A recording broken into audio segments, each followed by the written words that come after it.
Hi guys, today's video is on dietary supplements that can promote hair growth. Hair growth. I have here bruised yeast and MSM powder. In past videos, I spoke about scalp issues. I think it was scalp infections, yes. And I had gone to a dermatologist and he gave me topical ingredients to use. Topical products to use, and I used them, but I wanted to address my problem from the inside out. Okay, now I was having severe itching on the scalp. I was given a shampoo. It was an antifungal shampoo. I believe it was ketoconazole. It made my hair very dry and it stripped it, but I had this itching, and it wouldn't leave. So I did some research. I found out about MSM. I basically took the powder. I got this in powder form. I just thought it was easier than taking pills. And this is powder form. And I would put a little bit in water so it would get like kind of cloudy white, and I would spray this on my scalp. And would you believe this was my version of sulfur 8. MSM is sulfur. It is derived from DMSO. I'll talk about that on the blog. I'll leave a link below in the description box. I would spray this on my scalp. It would alleviate the itching, and I was happy. You have no idea, because sulfur 8, as you know, is petroleum.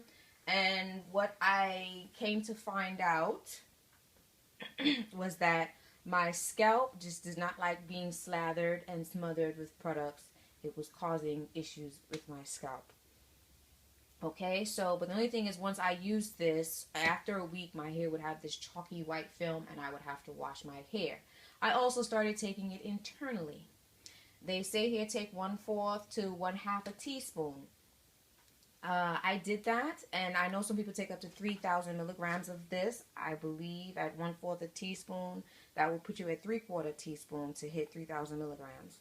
Now, as with anything, they say this is non-toxic. It's about as toxic as water. It doesn't matter if it's as toxic as water. If you put this in your system and you're getting worries or issues or problems with it, this means this is not for you, or you might have to lower the dosage at first and slowly introduce it to your body. If you're still having adverse side effects, then you need to leave this alone. What are the side effects? The positive side effects is hair growth.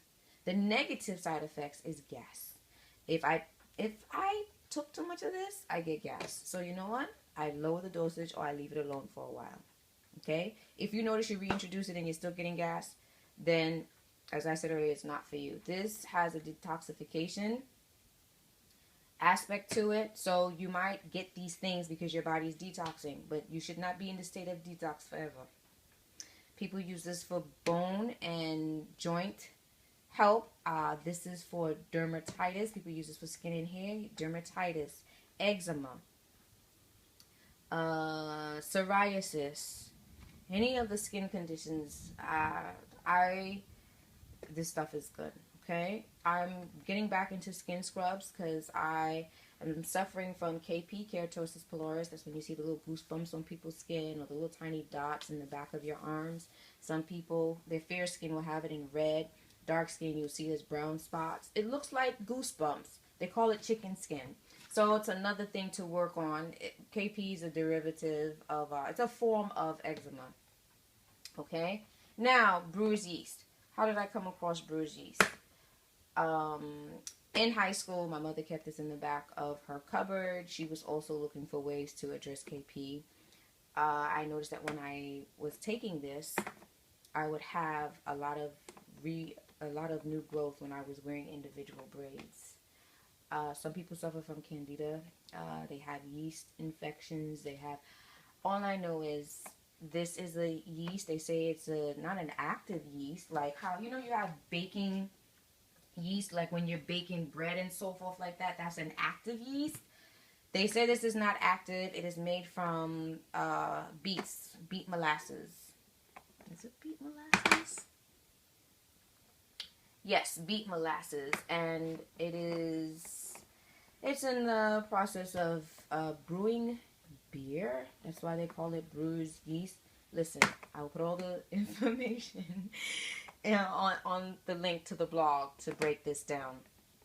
Now, If you're suffering from any yeast issues, conditions, I would leave this alone and research it even further. People who suffer from PKU, the disease PKU, this is not for you. It contains phenylalanine, which is a amino acid, and those people suffering from PKU cannot break down, assimilate, use, or their body can't handle that amino acid. If you look at this, your hair is made from building blocks of protein. Your hair is protein. Look at this. Do you see all the listing of the proteins on here? It's complete. So you have all your B complex and all of that also in this. That is basically it. This I put in apple juice and I put it in the blender. And apple juice works best for this. This is bitter, so your best bet is to put it in citrus juice. Lemonade, grapefruit juice, orange juice, you won't taste it. You put this in water, you're in for a rude awakening. It is bitter. Alright guys, that's it for supplements that promote hair growth. As I said earlier, these things only work when you are not deficient in your nutrients,